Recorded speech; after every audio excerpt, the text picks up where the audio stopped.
चलिए अब बात करेंगे एक ऐसे मुद्दे की जो तकनीक से निकलकर अब सीधे वैश्विक राजनीति, अर्थव्यवस्था और समाज के भविष्य से जुड़ गया है, और वह है आर्टिफिशियल इंटेलिजेंस।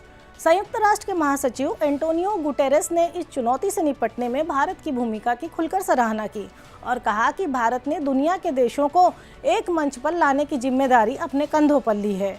गुटेरेस ने यह बात उस समय कही जब उन्होंने नई दिल्ली में 16 से 20 फरवरी के बीच होने वाले इंडिया एआई इम्पैक्ट समिट 2026 में भाग लेने पर खुशी जताई।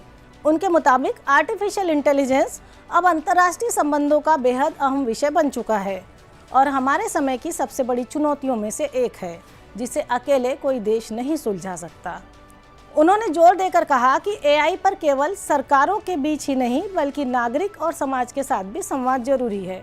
इसी संदर्भ में उन्होंने ऐसे वैश्विक समिट्स के आयोजन के लिए भारत की पहल और नेतृत्व की सराहना की, जो अलग अलग देशों और दृष्टिकोणों को एक साथ लाते हैं। भारत सरकार के इलेक्ट्रॉनिक्स और सूचना प्रौद्योगिकी मंत्रालय के अनुसार इस समिट के लिए अब तक 100 से अधिक देशों के 35,000 से ज़्यादा लोग पंजीकरण करा चुके हैं और 500 से अधिक स्टार्टअप्स इसमें हिस्सा लेंगे। यह भागीदारी दिखाती है कि जिम्मेदार, समावेशी और समाज पर असर डालने वाली एआई को लेकर दुनिया भर में कितनी गहरी रुचि है।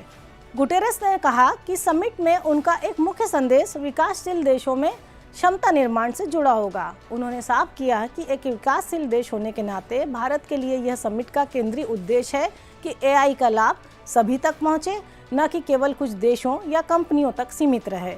इसी कड़ी में संयुक्त राष्ट्र द्वारा गठित अंतर्राष्ट्रीय स्वतंत्र वैज्ञानिक पैनल भी अहम है, जिसके लिए 40 विशेषज्ञों के नाम प्रस्तावित किए गए हैं। इसमें भारत से आईआईटी मद्रास के प्रोफेसर बालारामन रविंद्रन और भारतीय मूल के अमेरिकी वैज्ञानिक विपिन कुमार शामिल हैं।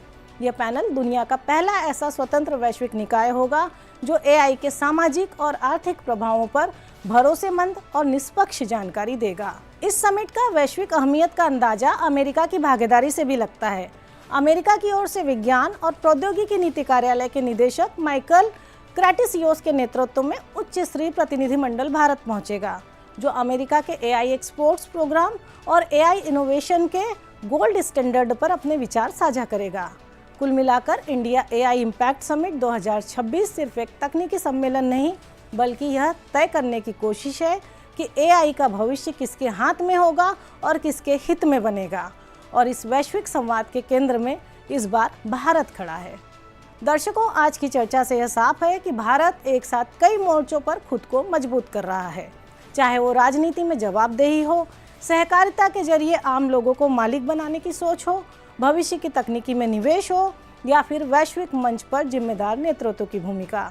एक तरफ विकास, नीति और नियत के साथ आगे बढ़ता भारत है, तो दूसरी तरफ नकारात्मकता, देरी और पुराने राजनीतिक सोच में उलझा हुआ विपक्ष।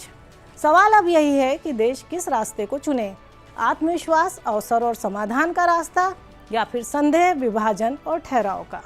उम्मीद है आज का विश्लेषण आपको बड़ी तस्वीर समझाने में मददगार रहा होगा। इसी भरोसे के साथ आज के कार्यक्रम को यहीं विराम देते हैं। अगले कार्यक्रम में किसी नए मुद्दे के साथ आपसे फिर मुलाकात करेंगे। तब तक के लिए नमस्कार।